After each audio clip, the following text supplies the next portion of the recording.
Hello, and welcome to the Dialogue on Dialogue podcast. In 1956, Earl Nightingale recorded The Strangest Secret, launching a new era in self-improvement.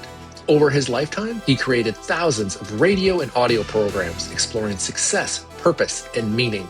This project is my personal reflection on those ideas, what they meant then, and how they apply now, as I work to put them into practice and invite you to come along for the ride. Episode 28. Opportunity knocks until its knuckles are bleeding.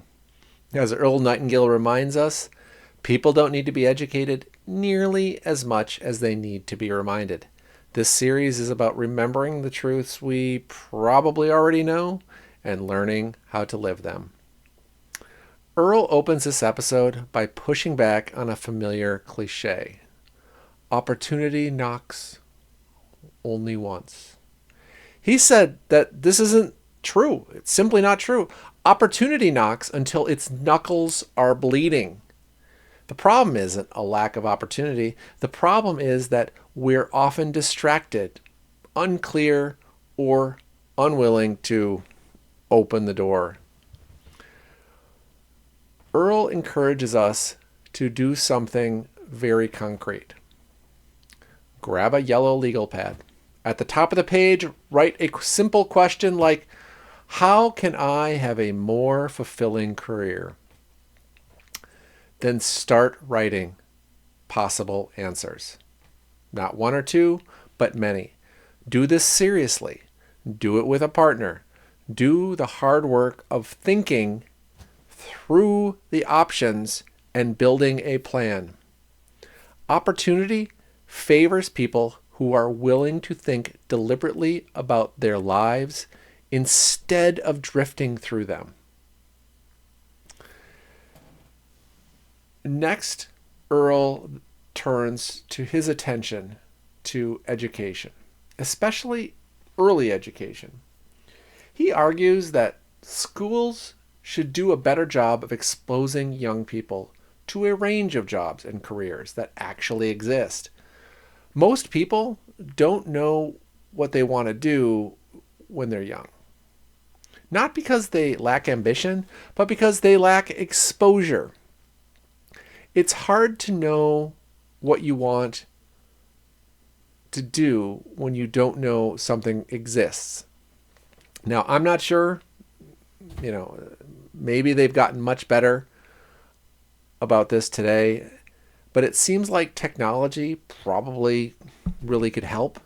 You could do simulations, virtual experiences, or even interactive tools that allow students to see what different paths or jobs really look like and what it takes to get there. Preferences don't appear out of nowhere. They're shaped by experience.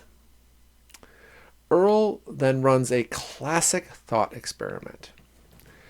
If you had enough money that you didn't need to work, what would you do?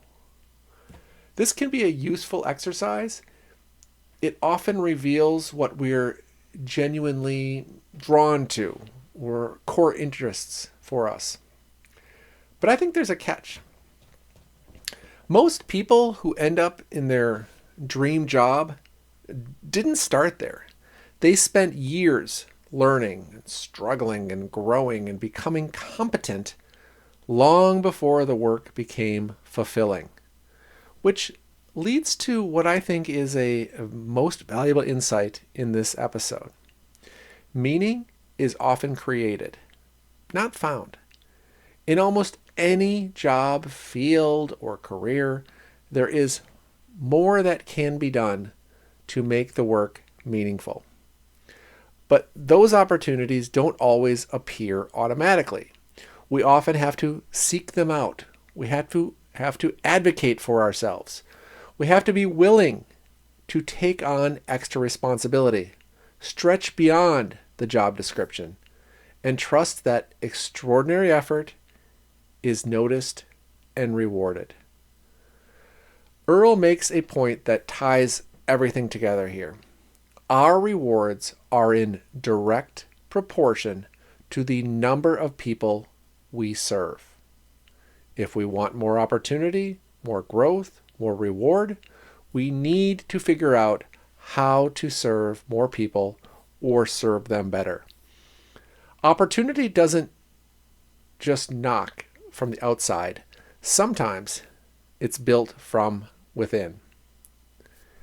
So episode 28 leaves me with these reminders.